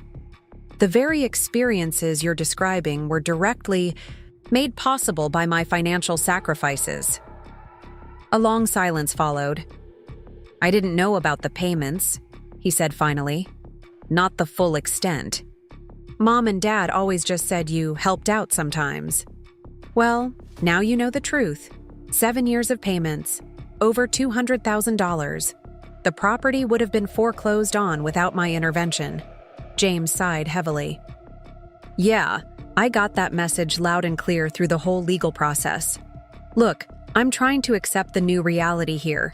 Joint ownership, shared decisions, coordinated schedules. I just need time to adjust." His acknowledgement, grudging though it was, represented progress. "I'm not trying to erase your connection to this place," I assured him. "I just wanted my own connection, my own contribution to be recognized." "Fair enough," he conceded. "Anyway, I was calling because I left some important files in the desk drawer. If you happen to see a blue folder labeled Meridian Project, could you let me know? I might need to come up and get it this weekend." "I'll look for it," I promised. "And James, if you need to come up, that's fine. It's your place too." After we hung up, I reflected on the strange new politeness between us. The childhood siblings, who had once built sandcastles together on the lakeshore, were now like awkward business partners, carefully negotiating shared territory. Perhaps that would ease with time, or perhaps this formal relationship was the price of having my ownership rights recognized. The next morning dawned clear and beautiful, the kind of perfect summer day that had drawn our grandparents to Pinewood Lake decades ago. After coffee on the porch, I decided to tackle some of the maintenance issues I'd noticed. I found James's blue folder and texted him its location, then changed into work clothes and began cleaning the gutters. As I worked, memories flooded back, helping my grandfather with similar chores as a child, learning the rhythms and requirements of lake house maintenance. He had taught me to respect the property, to understand that ownership meant responsibility as much as enjoyment. I wondered what he would make of the situation now, of the legal battle that had been necessary to secure my place in the legacy he had created. By mid-afternoon, I had cleared the gutters, fixed the loose porch railing, and started organizing supplies in the boathouse. The physical work felt satisfying, a tangible investment in the property beyond the financial contributions I'd made for years. I was sweeping the boathouse floor when a truck pulled into the driveway. Through the open door, I saw James emerge, dressed casually in jeans and a faded University of Michigan t-shirt. He spotted me and walked over, hands in his pockets. "Found your folder," I called out. "It's on the kitchen counter." "Thanks," he said, stopping at the boathouse entrance. He glanced around at my cleaning efforts. "You've been busy." "Just taking care of some maintenance that needed attention." He nodded, an unreadable expression crossing his face. "You fixed the porch railing too. I've been meaning to get to that." "Consider it my contribution to joint ownership maintenance," I said lightly. James leaned against the doorframe, studying me with an intensity that made me slightly uncomfortable. "You know, I always thought of you as the sibling who didn't care about this place. The one who was too busy with spreadsheets and client meetings to appreciate Pinewood Lake." "That was never true," I said quietly. "I loved this place every bit as much as you did. I just showed it differently." "By writing mortgage checks while I was out on the water," he acknowledged with unexpected candor. "I get it now, at least I'm trying to." The admission surprised me. "That means a lot, actually." An awkward silence stretched between us before James cleared his throat. "I'm supposed to meet Pete about the boathouse roof in about an hour. Since you're co-owner now, maybe you want to be part of that conversation?" The olive branch was small, but significant. "I'd like that," I said. "Let me just finish up here." We walked back to the house together, maintaining a careful distance but no longer radiating the hostility that had characterized our recent interactions. Inside, James collected his folder while I washed up from my maintenance work. "Want some lemonade?" I offered, remembering the pitcher I'd made that morning. "It's Grandma's recipe." James looked surprised. "You remember how to make that?" "Of course. Equal parts fresh lemon juice and simple syrup, orange blossom water, and a pinch of salt. She taught me the summer I turned 12. A smile crossed his face. "She taught me too, but I could never get it quite right. Too sweet or too sour." "The secret is the orange blossom water," I said, pouring 2 glasses. Most people forget that part. We sat on the porch steps with our lemonade, looking out at the lake in silence that felt almost companionable. Something had shifted subtly. Not forgiveness exactly, but perhaps the beginning of a new understanding. "Lisa," James said finally, "I need to say something. I was angry about the lawsuit, about you bringing lawyers into a family matter. But after having time to think about it, I understand why you felt you had no choice." I waited, sensing he had more to say.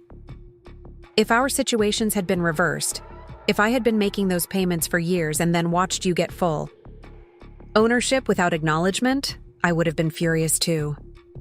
He stared into his lemonade. "I probably wouldn't have been as patient as you were for so long." The acknowledgement felt validating in a way the legal victory hadn't quite achieved. "Thank you for saying that." "I'm not saying I'm happy about sharing ownership," he clarified quickly.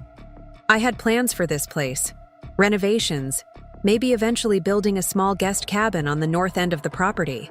Now all that requires your approval and financial participation, Maybe those plans can still happen, I suggested, just with joint input and shared investment. James nodded slowly. Maybe. We'll see how this co-ownership experiment goes. It wasn't a warm embrace of our new arrangement, but it was realistic and honest. Perhaps the best foundation for moving forward.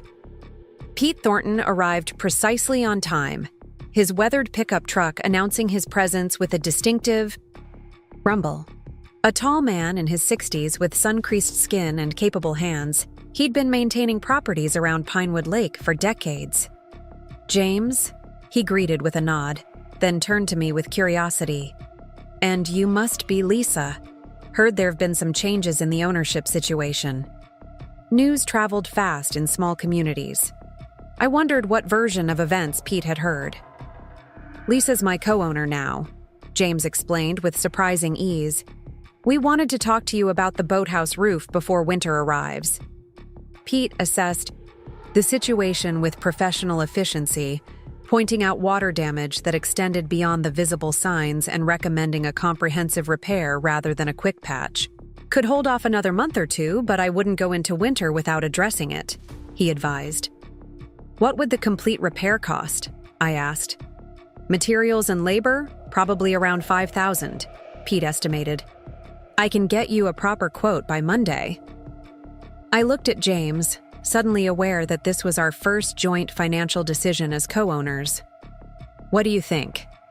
He considered for a moment. "The repair makes sense. Better to fix it right than deal with bigger problems later. Are you comfortable with splitting the cost?" "Yes," I agreed. "It's a necessary maintenance expense." As simple as that exchange was, it represented something significant. A mutual decision about the property made with equal input and shared financial responsibility. The legal agreement had established our joint ownership on paper, but this small interaction made it real in practice. After Pete left with promises to send a detailed quote, James and I walked down to the dock. The afternoon sun sparkled on the water, and a pair of kayakers paddled peacefully along the distant shore. "I'm heading back to the city tonight," James said. "Vanessa and I have dinner plans." "I'll be here through Sunday," I replied. "Any other maintenance issues I should know about while I'm here?" James shook his head. "Nothing urgent, though the kitchen faucet drips sometimes. Might need a new washer." "I can handle that. I fixed the one in my condo last year." He raised an eyebrow, looking genuinely impressed. "Didn't know you were handy." "There's probably a lot we don't know about each other," I observed. "We've been playing the same family roles for so long. You as the charismatic dreamer, me as the responsible worker bee." James considered this. "That's fair. Those roles were pretty firmly established early on, weren't they?" "Mom and Dad certainly reinforced them," I agreed. Every family gathering included some version of "James is so full of exciting ideas," and "Lisa is so dependable." "For what it's worth," he said, surprising me again, "I sometimes envied your stability, your clear path. While everyone was praising my exciting ideas, I was usually one bad month away from financial disaster." His candor caught me off guard. "I never knew that. You always seemed so confident about your ventures." "That was part of the act," he admitted. "The family expected me to be the visionary risk-taker, so that's what I showed them. Meanwhile, you were quietly building a successful career without all the drama and setbacks I experienced." The revelation shifted something in my perception of our family dynamic. Perhaps James had felt as trapped by his designated role as I had by mine. "Maybe this joint ownership gives us both a chance to step outside those old patterns," I suggested. "To see each other more clearly." "Maybe," he agreed cautiously. "Though I'm not promising family harmony overnight. There's still a lot to work through." "One boathouse roof repair at a time," I said with a small smile. As James prepared to leave, he hesitated by his car. "Mom and Dad mentioned they might come up next weekend." "Yes, they texted to check if that would work with my schedule." He nodded, seeming to appreciate this new respect for our ownership. Just so you know, they're still processing everything that happened. Dad especially. His pride took a real hit through this whole situation. I understand that, I said. I'm not expecting instant forgiveness, just recognition of my place here. You've definitely established that, James acknowledged, getting into his car. See you at the next co-owner meeting, I guess. After. He drove away. I returned to the dock, watching the sun begin its descent toward the tree line. The conversation with James had left me feeling cautiously optimistic. There had been moments of genuine understanding amid the lingering awkwardness. Small bridges being built across the chasm that our legal battle had created. That evening, I made dinner in the kitchen that now partly belonged to me, using herbs from the garden our grandmother had established decades ago. I ate on the porch, listening to the gentle lap of waves against the shore and watching fireflies begin their nightly display over the water. My phone rang, Angela calling to check in. "How's the first weekend as official co-owner going?" she asked. "Surprisingly okay," I told her. James came by to get some files, and we actually had a civil conversation, even made a joint decision about a repair. "That's promising," Angela said. The transition from legal conflict to functional co-ownership can be challenging. Many clients struggle with that phase. "We're not exactly back to being the close siblings of childhood," I clarified, "but it feels like we might be finding a new way to relate to each other." "That's often the best outcome in these cases," Angela observed. "Not a return to what was before, but the establishment of something new that respects everyone's rights and contributions." After we hung up, I wandered down to the shoreline in the gathering dusk. A nearly full moon rose over the eastern edge of the lake, casting a silver pathway across the water. I remembered countless nights watching this same moon from this same shore, feeling the profound connection to place that had motivated me to protect Pinewood Lake through years of financial sacrifice. Now that connection was officially acknowledged, documented in legal ownership that no one could dismiss or minimize. The property taxes, insurance records, and utility bills would arrive addressed to both James and me. Future renovations would require both our signatures on contracts. Decisions about the property's care and use would be made jointly, our voices carrying equal weight. The victory felt significant, yet I found myself reflecting on its cost. The family relationships that had once seemed unshakable had been revealed as conditional, subject to strain when I stepped outside my assigned role of supportive daughter and sister. The ease of family gatherings had been replaced by careful navigation of new boundaries.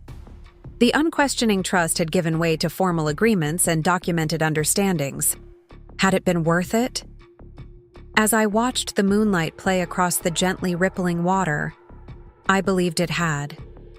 The alternative would have been continuing as I had for 7 years, giving endlessly without recognition, watching my contributions be taken for granted, allowing my own needs and rights to be overlooked in service to family harmony.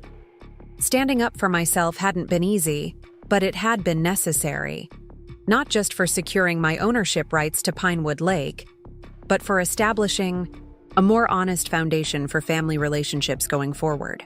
A foundation built on mutual respect rather than expected sacrifice. The weekend passed quietly. I fixed the dripping kitchen faucet, organized the linen closet, and spent hours reading on the dock, reclaiming my connection with the property in small, peaceful ways. Sunday evening arrived too quickly, and I packed my overnight bag with reluctance, not wanting to return to the city and my work responsibilities.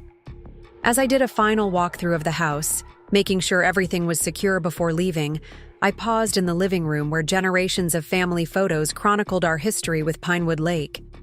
Among them was a faded picture of my grandparents, standing proudly in front of the newly built house, their arms around each other, faces shining with the satisfaction of creating a legacy. I wondered what they would make of the conflict that had erupted over their beloved property, of the legal battle required to establish my rightful place in that legacy. My grandfather had been a pragmatic man who believed in fair recognition of contribution. My grandmother had valued harmony, but also insisted on respect for each family member's gifts and efforts. Perhaps they would understand that sometimes preserving what matters most requires difficult conversations and uncomfortable confrontations. That true family harmony can't be built on overlooked sacrifices and unacknowledged imbalances. I locked the door behind me, feeling the weight of the key in my hand. No longer a borrowed privilege, but a symbol of rightful ownership. The drive back to Chicago gave me time to reflect on the journey from silent contributor to acknowledged co-owner, from taken-for-granted daughter to woman who had advocated successfully for herself. The next weekend brought my parents' first visit since the legal resolution. I arrived Friday evening to find them already settled on the porch, my mother arranging flowers in a vase while my father read the local newspaper. Their presence in what was now officially partly my property created a strange dynamic. They were simultaneously family and guests. "Lisa," my mother greeted me with a tentative hug. "The herbs you planted last weekend are already coming up." "Grandma always said this soil was magic for growing things," I replied, setting my bag down and accepting the glass of iced tea she offered. My father looked up from his paper, his expression carefully neutral. "The boathouse roof repair is scheduled for next week. James mentioned you agreed to split the cost." "Yes, it needed to be addressed before winter," I confirmed, taking a seat across from him. "Pete Thornton gave us a fair quote." The conversation proceeded with cautious politeness, focusing on practical matters and carefully avoiding references to the legal battle that had transformed our family dynamic.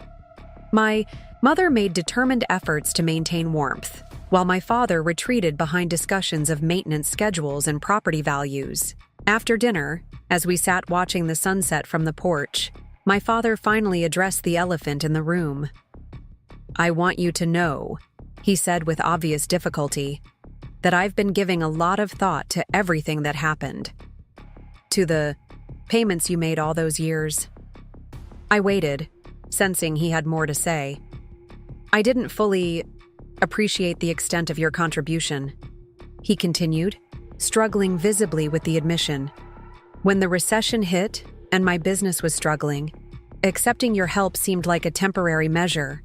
But then it became easy to rely on that help without acknowledging what it was costing you."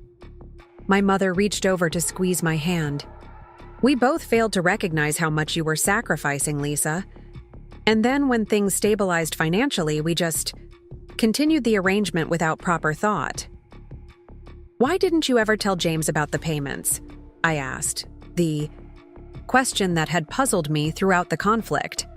My father shifted uncomfortably. "At first, it was to protect him from worry. Later, I suppose it became a way of preserving his relationship with the property without complication." "While complicating mine," I pointed out. He nodded, acceptance finally visible in his expression. "That was wrong. I see that now. We should have been transparent about your contribution and included you in decisions about the property's future." The acknowledgement, months too late but finally offered, felt like the closing of a circle. Not complete healing. That would take much longer, but a necessary step toward it. "I hope," my mother said tentatively, "that we can create new traditions here. New memories that include recognizing you as co-owner of this special place." "I'd like that," I said sincerely. That's all I ever wanted. Not to exclude anyone, but to have my own contribution recognized. That night, lying in bed listening to the familiar symphony of lake sounds, gentle waves, distant loons, rustling leaves, I felt a sense of peace that had been missing for years. The burden of unacknowledged sacrifice had been lifted, replaced, by the solid ground of recognized rights and contributions. Pinewood Lake would always carry the echoes of conflict that had established my ownership. But it would also continue to be the setting for family connections, for quiet moments of natural beauty, for the creation of new memories alongside the preservation of old ones. As co-owner, I would share responsibilities with James, navigate new boundaries with my parents, and perhaps eventually heal the wounds that the battle for recognition had created.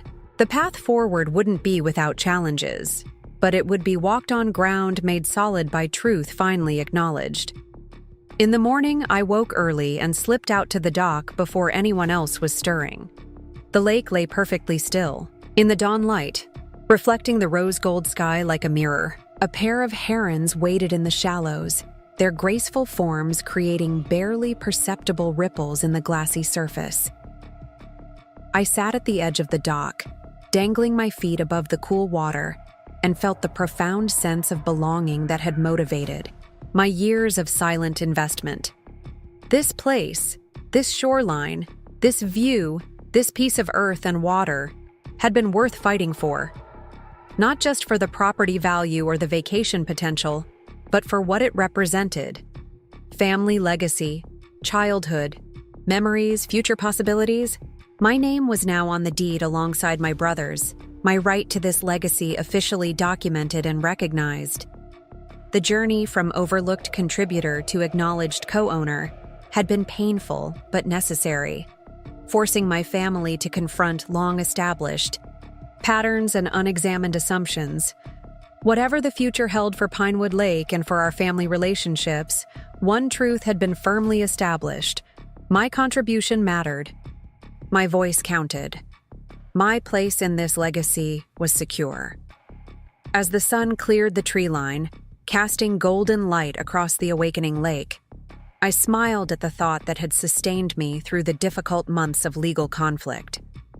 Sometimes the most valuable inheritance isn't the property itself, but the courage to claim your rightful place within it. Up next, you've got 2 more standout stories right on your screen. If this one hit the mark, you won't want to pass these up. Just click and check them out.